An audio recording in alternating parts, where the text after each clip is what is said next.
So you've been a writer for quite a while. Yes. Yes, mainly because it's fancier than saying I'm unemployed. But you've had obviously experience, creative endeavours, working on your own novels and skits and scripts and things like that. Fairly new dungeon master.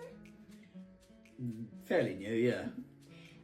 What Virginal, you might say. is there anything that you've learned from your time sort of writing and other creative endeavours that you have taken over into the D&D world? And also, like, is there any lessons you've learned moving from one sort of mode of storytelling to the next?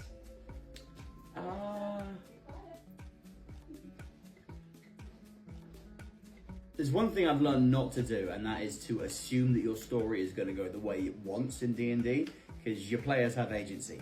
It's not like the characters I write about, because they do as I tell them. But I think if we're talking about like something that I've brought across from writing that I think is like really kind of positive is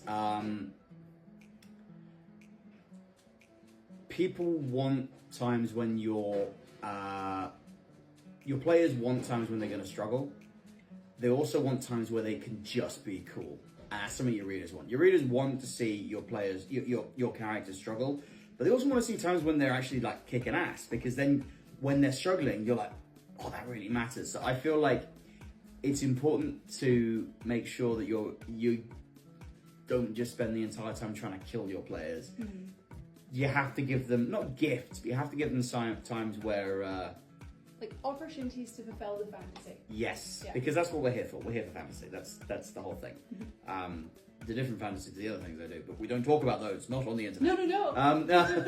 But no, yeah, I think that's the thing. And I think it helps that I have basically been.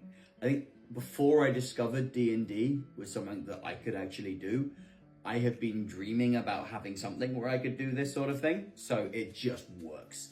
I have a million stories in my head, and I know I'm never going to write them all, but maybe if I try hard, I can get at least half of them played out by a bunch of nerds, which will be awesome. Wonderful. So if you had one piece of advice, short and snappy, for new DMs, especially those that are coming over from already like a creative background, what would it be? Best learn to write by the seat of your pants, because your players don't follow plot lines.